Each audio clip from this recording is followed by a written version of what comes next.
다주택자는 어떤 전략을 취해야 할까요? 서울하고 수도권 갖고 있고 지방도 갖고 있습니다. 포트폴리오 정리를 좀 한번 해보셔야 될 것 같고요. 네. 포트폴리오에 따라서 계속 보유를 하실지, 지금 정리될 때 정리해서 합쳐서 똘똘한 걸로 가실지, 아니면 사고 팔고 하면서 그때마다 시세 차익으로 생활비를 쓰셔야 되는 분들은 너무 똘똘한 채로 가시면 매매가 오르고 이제 뭐 등기 칠 때 기쁘고요. 일단 내가 어디 입성했다 이런 거 있잖아요. 그다음에 이제 매매가 오를 때 기쁘고 하지만 그 돈 쓰는 재미는 없으실 거예요. 돈 쓰기 팍팍해져요. 네. 그건 고민하셔야 돼요. 옛날처럼 사는 데만 집중하는 강의 안 되셨으면 좋겠고요. 뭔가에 맞춰서 이건 이렇게 하시면 이렇게 우회하셔서 이걸 사실 수가 있고 돈을 이렇게 맞추시면 됩니다 하고 뭐든지 이분들한테 뭐 대출의 스킬이라든가 뭔가의 물건을 사는 거에만 국한해서 가리키시는 분은 아웃. 어떻게 된 내 물건의 포지션에 따라서 내가 어떻게 관리를 할 거고 이거를 더 사는 게 나한테 독인지 득인지 뭐 이렇게 세무적으로든 여러 가지를 따져봐야지 그냥 이거 사고 또 사고 돈 되면 또 사고 이거 팔았으니까 돈 생기니까 또 사고 이건 옛날 얘기예요. 그러면 진짜 포트폴리오 완전 망가져요. 돌이킬 수 없는 상황이 올 수도 있어요. 왜냐면 근데 여태까지는 대부분들은 그런 거를 가르쳐주고 소액 모임에 있었던 분들은 대부분 그렇게 움직이시는 경우가 많아요. 맞습니다. 그게 능사 완전 뭐 거의 그게 능사인 분도 있고 소득에 따라서 자산에 따라서 아니신 분도 있어요. 그래서 그거를 잘 가려보셔야 돼요. 이게 틀렸다는 게 아니라 나에게 틀린 거 있는데 모르고 있는 수 있어요. 나에게 안 맞는 방법일 수도 있다. 나의 소득과 나의 월급에 안 맞는 방식일 수 있어요. 그걸 잘 따져봐야 되겠네. 정말 따져봐야 돼요. 왜냐면 요새 질문들이 다 이제 그런 질문들이 많잖아요. 뭐 사요? 뭐 그래서 옛날에는 이렇게 저희가 예를 들면 이렇게 저희 그 맘 같은 이렇게 무슨 센맘 이런 강연은 가면 무료로 오시고 저희는 이제 스폰을 받아서 강의를 하는데 그럼 현장에 200명, 300명씩 이렇게 컨벤션에 오신단 말이에요. 거기서 손 들면 다 대답했어요. 분당 사요, 사. 뭐 팔아요, 팔어. 지금 안 돼요, 그거. 물어봐야 돼. 아, 그래서 분당만 갖고 계세요? 또 뭘 갖고 계세요? 뭐 그러면 대출은 얼마나 있으시고 대출은 얼마가 남았는데 이제 이게 개별성이 엄청 복잡해집니다. 어떤 사람한테는 분당이 좋지만 이분한테 분당이 안 좋을 수도 있어요. 분당을 소화 못할 수도 있고. 분당이 그냥 이분한테 너무 훨씬 더 좋은 거 사실 수도 있는데 분당을 하나 삼으로써 등기치면 요즘에 낙상불입인 경우가 많거든요. 등기치면서 잘 사고 팔고도 안 되지만 등기치면서 비용을 쓰니까요. 네. 돈이 나가잖아요. 그러니까 우린 옛날에 뭐 등기 쳤다가도 뭐 계약 안 맞으면 바로 물르기도 하고 뭐 이런 계약 해지도 많고 그랬잖아요. 지금은 너무 굴지들이 크니까 아주 소액 투자가 아닌 이상은 비용이 발생하잖아요. 뭔가를 갈아타면 비용이. 소액 있다다. 5천만 원 1억 있습니다. 네. 뭐 이제 다른 데서는 뭐 어디 지방을 추천하고 막 갭 짠 거 이렇게 가라고 보내기도 하는데 네. 나 5천만 원 1억 있다. 주식하십시오. 소액은요. 살 땐 문제가 안 돼요. 다 분석하고 산단 말이에요. 문제가 터졌을 때 그 소액 이상의 자금이 없어서 막을 돈이 없어요. 예를 들면 저희 초기 투자자 여사님들이 약간 좀 이제 뭐 정보 좀 듣고 수업했을 때 소액을 하신다 그러면 안 말려요. 그 언니들은 돈이 있어요. 그리고 기존에 갖고 계신 물건에서 담보를 제공받아서 문제가 터졌을 때 돈을 막을 수가 있어요. 근데 이제 소액 투자로 소액으로 오시는 분들은 그게 전 재산인 경우가 그렇죠. 많아요. 그렇죠. 그러면 살 때는 사는 것까지만 가르쳐 주니까 살 때는 문제가 안 생기는데 이분들이 뭔가에 문제가 생겼을 때 대처를 할 수가 없으니까 울면서 마피를 팔을 수밖에 없는 상황이 생기는 거거든요. 대응이 안 되니까. 그래서 저는 투자자들이 돌아오는 시즌이 되기 전까지는 그러니까 뭔가 비빌 언덕이 있다. 나는 지금은 내 돈은 1억밖에 없고 5천밖에 없지만 나중에 마더런 파더너를 조금 급하면 쓸 수 있다. 이런 경우 또 다른 논의. 근데 난 정말 사회 초년생이고 신혼부부고 쥐어짜서 5천 1억밖에 안 나오고 뭐 대출도 나 집 한 칸 사면서 다 써가지고 이미 대출도 한도가 꽉 찼다. 그러면 문제가 터졌을 때 문제를 막을 수 있는 여력이 없잖아요. 그런 분들은 금융투자가 훨씬 유리하죠. 입출금도 용이하고 지금 뭐 금융시장이 안 좋은 것도 아니고 예. 미국으로 해요? 단기 투자는 한국 주식도 괜찮은데요. 좀 장기 투자로 적립식 원하시는 분은 무조건 미국 주식. 한국 주식 장기 투자하시면 망합니다. 대표님은 어떻게 하고 계십니까? 저는 투자는 다 합니다. 국장 전 돈 되는 건 다 하고 있습니다. 주식도 기가 막힌 타임에 저희 스타디 하는데 이제 작년에 2번 열었고 재작년에도 열었고 작년에 2번 열었고 이제 올해 열었는데 네. 저희는 타이밍도 좋은 시즌에 제가 지금 계속 보니까 장을 볼 때 주식 공부하자 이렇게 시작했다가 좋은 편이에요. 확실히 좀 작년부터 주식이 근데 그게요 투자를 좀 잘하시는 분들은 주식으로 가거나 그래도 이게 어차피 그 담력이라든가 투자에 대한 베팅이라든가 이런 것들이 투자는 사실 일맥상통하거든요. 종목만 바뀌는 것이지. 그래서 약간 공통된 부분이 있어요. 그래서 좀 빨리 배우기도 하고 가르쳐 주시는 분도 빨리 배운다고 하는 편이고 일단 못하진 않는 것 같아요. 예. 주식은 놓친 것 같습니다. 코인 할까요? 코인이요? 지금은 좀 사실 잘 모르겠어요. 확 올랐을 때는 저는 약간 집도 저의 단점이기도 한데 확 오르기 시작하면 올라타는 건 잘 못해요. 저는 원래 달리는 말이 올라타야 된다 그러잖아요. 네. 급등주 이런 거 저는 네. 급등주 올라타는 건 잘 못하는 편인데 부동산도 그랬고요. 그다음에 저는 그래서 항상 반등 시즌만 나타나잖아요. 근데 주식도 제 성향은 저는 그거 꼭 하지 말라 그러는데 저는 이제 좋은 주식 보고 있었던 주식이 빠지기 시작하면 나눠서 하는 거. 그거가 주특기인데 그게 되게 안 좋은 거라고는 하긴 하던데. 근데 사실 사람의 성향이 있는 것 같긴 해요. 예를 들면 이제 막 공포지수가 바닥을 친다. 그럼 그때 풀매수, 풀베팅. 공포지수가 막 이제 이쪽에 쫙쫙 이렇게 올라온다. 그러면 이제 그때는 조금 매도하고. 예. 주택이랑 뭐 사실 투자 되게 비슷하거든요. 만약 소액으로 5천만 원 정도 있다면 네. 분양권이 답일까요? 지방 투자는 무섭습니다. 분양권, 지방 투자도 무섭다고 지방 투자가 무섭습니다라고 말하셨기 때문에 일단 탈락하지 마세요.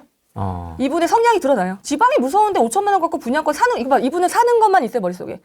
만약에 전매 안 되셔갖고 등기 무슨 돈으로 치실 겁니까? 지방도 무서운데. 지방이 무섭다는 건 공부가 덜 돼 있다. 너무 뼈 때리는 거 아니야? 무서운 지역으로 왜 들어가요? 내가 모르는데. 뼈마다- 수업만 듣고 야 누굴 믿냐? 아무도 믿지 마. 자꾸 믿다 다 당하는 거야. 언니가 하지 말라고 합니다. 예, 아니 그 두 말씀에 안 하셨으면 좋겠습니다. 알겠습니다. 그 두 마디에 모든 것을 담고 있어요. 아직 준비가 안 되셨기 때문에 5천만 원 안 쓰셨으면 좋겠습니다. 서울 얘기가 많습니다. 서울 20평대 아파트 매수하려고 하면 기본 네. 시드 2억 정도는 있어야 할까요? 갭 투자이냐 아니냐에 따라 다르고요. 지금 서울도 어디냐에 따라서 경기도도 어디냐에 따라서 뭐 어제 누가 말씀한 대로 수원에 뭐 갭 5천도 안 되는 게 있다고 또 누가 말씀하시던데 찾기 나름인 것 같아요. 찾기 나름. 저 아시는 분은 광장동에서 이제 팔고 이사 가셔야 되는데 지금 팔아야 되는 집이 조금 약간 단지가 떨어지다 보니까 매수세가 너무 없는 거예요. 근데 제가 이제 1, 2월부터 빨리 야 이제 빨리 저 안으로 들어가야지 이제 이사해야지 계속 푸시했거든요. 네. 근데 그분이 되게 운 좋게 그 단지 중에 하나에서 새가 높게 껴 있는 거를 발견했어요. 그래서 2억으로 광장동에서 2억으로 지금 일단 선구매를 하고 그럼 이제 잔금 칠 때까지 그 전세 만기까지 이 집 팔 수 있는 여유가 생기잖아요. 네. 그래서 그것만 이제 대출사 연결해 드려서 대출 받아서 이제 먼저 선구매를 하시고 이렇게 한 케이스가 있어요. 그러니까 그거는 정말 쑤시고 뒤지는 자의 몫인 것 같아요. 왜냐면 그 사이에 전세가 저도 어저께 사실 갭 보려고 호갱노노 들어가면 요즘 갭 다 보여주잖아요. 그럼 갭 쫙 보여주잖아요. 네. 그러니까 뭐 4억대 갭이 상일동에도 있고 뭐 약간 성동구의 구축에 있고 행당동 같은데 그런 데 있고 좀 있더라고요. 에이 그거 저기 어플에만 있는 거야. 그래서 이제 중개사분들한테 물건 좀 뽑아오라고 쫙 시켰죠. 전화를 딱 돌렸더니 갭이 뭐 상일동도 25평 신축성은 25평에만 갭이 5억이 좀 넘더라고요. 그러면 취득세랑 복비도 내야 되잖아. 그러면 6억 다 들어가는 거잖아요. 그 6억이면 또 재개발 생각 안 날 수가 없죠. 그죠? 그렇죠. 6억이면 이렇게 되는 거예요. 그렇죠. 다. 그래서 그건 찾으시는 거에 따라 다르고 일단 호갱노노나 아시를 통해서 갭으로 먼저 좁히시고 일단 그럼 어느 동네가 보통 어느 정도의 갭인지 한번 25평으로 설정해서 갭 보시고 33평으로 설정해서 갭 보시고 10년 차로 설정하셔서 10년 차 이내로 한번 보시고 15년 차에서 25년 차로 연수를 좀 높여서 다시 한번 이제 동네 갭을 본 다음에 그 다음에 계속 전화 이제 내 금액에 맞는 곳이 들어왔다 그러면 고평형 근처에 있는 단지 부동산 전화 다 돌려봐야 돼요. 그 나랑 가격 맞는 거 있는지 그 대신 그 조건이 뭔지 섞여 있는 건지 입주물인지 뭔지 예를 들면 뭐 비슷한 또래 친한 투자자분들 많이 있으시잖아요. 저는 사실은 투자자로 시작했기 때문에 지방부터 투자자분들이 엄청 친구가 많죠. 어제 뭐 같이 시청도 하셨다고 예. 하는데 주변 투자자분들은 지금 뭐 하시고 계십니까? 투자자분들은 이제 그 하시는 종목에 따라 다른데요. 네. 소액 투자를 많이 하시거나 그러신 분들은 여전히 활발하게 투자하시고 이제 경매 쪽에 계시는 분들은 지금 굉장히 활발하신 편이고요. 그다음에 이제 투자가 물리신 분들은 조금 이제 거래가 안 돼서 이제 약간 상황이 안 좋으신 분들은 좀 한 템포 쉬고 계시고 굵직굵직한 게 있는 분들은 조금 약간 종목 이제 재산세가 또 올랐어요. 그래서 보유 포트폴리오를 좀 수정하고 싶어서 매도를 하는 케이스도 있고 다 그 투자자분들도 케바케인 것 같아요. 근데 또 돈을 버시는 분들도 계시는데 대부분은 투자자분들은 이미 보유 물건이 있잖아요. 네. 그래서 쉬고 계시는 분들이 훨씬 많습니다. 그게 사실 솔직한 생각이고요. 원룸 오피스텔 강남 원룸 오피스텔 바닥에 있는 건 알겠는데 최저가로 몇 개 매수해뒀습니다. 물론 향후에 월세를 받을 목적이긴 하지만 차익도 날 수 있을지 궁금합니다. 이거 사람들 많이 물어보긴 하죠. 오피스텔 구축 강남 오피스텔이면 차익이 날 수 있을 것 같은데요. 네. 그렇게 예전에는 오피스텔이 무조건 같은 지역에 같은 단지에 여러 개를 사는 게 유행이었어요. 저도 오피스텔 투자를 많이 했는데요. 예. 저는 13, 14, 15에 집중 오피스텔이 많았는데 보통 한 건물에 2개씩 사는 경우도 하여튼 무조건 많이 사. 5개씩. 왜냐면 어차피 관리를 맡겨야 되기 때문에 그리고 또 한 건물에 있다 보면 좋은 물건이 계속 나오면 이거 사실래요? 이거 금매예요? 이제 알려주거든요. 관리 부동산에서. 그럼 이제 추가로 좀 사거나 아니면 아예 처음부터 전 여기 5개 세팅할 거니까 물건 잡아주세요 하는 경우가 있고 그럼 이제 복비도 깎고 어차피 한 건물에서 그 중개사님이 그걸 관리해 주셔야 되거든요. 예, 오피스텔은 1년마다 돌고 좀 지역이 안 좋으면 6개월에도 왔다 자주 갔다 돌죠. 자주 돌기도 하고 그래서 그거가 그런 게 이제 오피스텔 투자하시는 분들은 유형이었는데 네. 저는 요즘 같은 분위기가 지속된다면 계란을 한 바구니에 절대 담으면 안 된다고 생각해요. 저는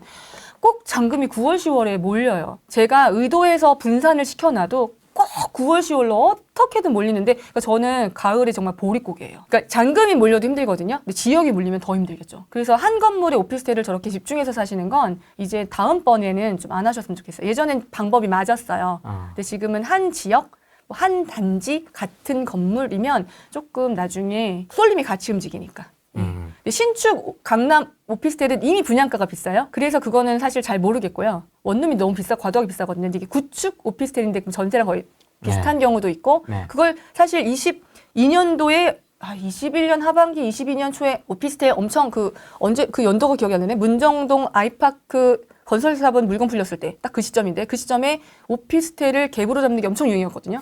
바다익선으로. 그래서 이제 그때도 버티신 분은 돈이 됐고요. 그 사이 역전세 맞고 다른 물건 때문에 영향이 미쳤던 분들은 할 수 없이 좀 정리를 하셨고. 그러니까 똑같은 걸 똑같은 시즌에 같이 들어갔어도 나의 버티는 체력에 대해서 어떤 분들 사실 저기 역세권에 있는 경기도 역세권에 있는 모 오피스텔을 와장창 사신 분이 있는데 대부분 힘드셨을 거예요. 근데 그분은 재력이 좀 있어서 버티셨어요. 그래서 지금은 다 플러스로 돌아가면서 지금 괜찮으시대요. 지금은. 조금 힘든 시기가 물론 있었대요. 정말 힘들었대요. 근데 지금 또 괜찮으시대요. 그분이 버티고 넘어가신 거고. 그 사이에 정말 그 힘들었던 살 땐 좋았는데 그 힘든 시기 중간에 이자가 높을 때 사이에 또 힘들어서 그분은 또 손절했겠죠. 그때 그런 물건 또 싸게 팔아도 안 팔리잖아요. 그러면 또 어쨌든 버려야 되니까. 역시 그러니까 돈이 깡패야. 그렇죠. 사실 돈만 있으면 근데 사실 우리가 돈을 쥐고 있지 못하니까 돈만 계속 충분히 들고 있다면 나에게 기회는 얼마든지 오죠. 상속 물건 잡기도 너무 좋고 사실 건물 같은 경우는 가장 좋은 게 상속 물건 간 게 제일 좋고 그거는 네. 잔금을 빨리 쳐야 되잖아요. 네. 그게 이제 가장 큰 금매고 아파트 같은 경우도 경매 같은 경우도 아니면 경매가 상황이 복잡해서 경매가 나온 물건을 내가 돈을 갚아주면서 말소시키면서 경매 넘어가기 직전에 내가 매수를 하는 경우인데 난 현금이 있으면 법무사 끼고 같이 은행 갚아가면서 말소시키면서 가면 되잖아요. 네. 저희는 엄마가 법무사라서 그런 거 많이 봤는데 네. 그런 경우는 금매 잡을 수 있거든요. 훨씬 싸게. 돈이 있으면 사실 지금도 잔금이 빠른 거. 내가 지금 금매를 받는데 나 이거 지금 새겨 있어서 이거 빨리 진짜 15일 한 달 만에 잔금 쳐줄 사람 있으면 나 얼마 깎아주겠다. 지금 어디서 물건 보고 오신 분은 이게 뭐 재개발지 같은 경우는 잔금이 길지 않으니까 그럼 이걸 살려면 팔아야 되니까 그런 아파트 지금 금매 나오거든요. 네. 아파트 팔아서 재개발로 가시는 분도 있어요. 재산세 낮추려고. 그러신 분들 거 금매 나오거든요. 근데 내 집이 팔려야 갈아탈 수 있는 분들은 그 그림의 떡이죠 또. 음마 아파트 어떻게 생각하세요? 음마? 음마 100년 얘기 나오고 이러던데. 음마는 그래도 이번에 좀 속도를 한 발자국은 내딛어서 근데 음마를 학군 때문에 이사 가시는 게 아니라면 재건축으로만 보신다면 음마는 올랐다 내렸다 하는 그 등락폭이 많거든요. 음마 시세만 보는데요. 저희가 음마 시세, 잠실 5단지 시세를 주로 보는데 좀 떨어질 때 들어가시는 게 좋겠죠. 예. 왜냐하면 전세값이 계속 떨어져서 강남 재건축 아파트는 사두시면 전세금이 또 들어가요. 전세가 갱신될 때 전세를 내줘야 되는 경우가 많아요. 그리고 수리도 굉장히 세게 들어가요. 물이 새거나 뭐 누수가 났거나 파이프 문제거나 이럴 때 이제 그 집을 살 때 탈탈 털어서 하잖아요. 네. 근데 그 이후에 돈 쓸 일 또 생길 때가 있더라고요. 예. 경매는 좀 어떻게 보십니까? 아파트 경매? 아파트 경매 예를 들면 자금이 좀 있으신데 토지 허가 구역을 구매하고 싶으시다라고 하면 경매밖에 방법이 없고요. 그런 방법도 좋고 지금 경매를 너무 많이 보는데요. 사실 경매가 되게 많이 나와요. 그래서 경매가 가끔 쏟아져 나올 때 빵꾸가 구멍이 있는 물건이 있대요. 남들 보지 못한 거. 이번에 공매에도 한 건 그런 건이 있었대요. 되게 좋은 가격에 낙찰됐대요. 아무도 그 사이에 그걸 못 본 거예요.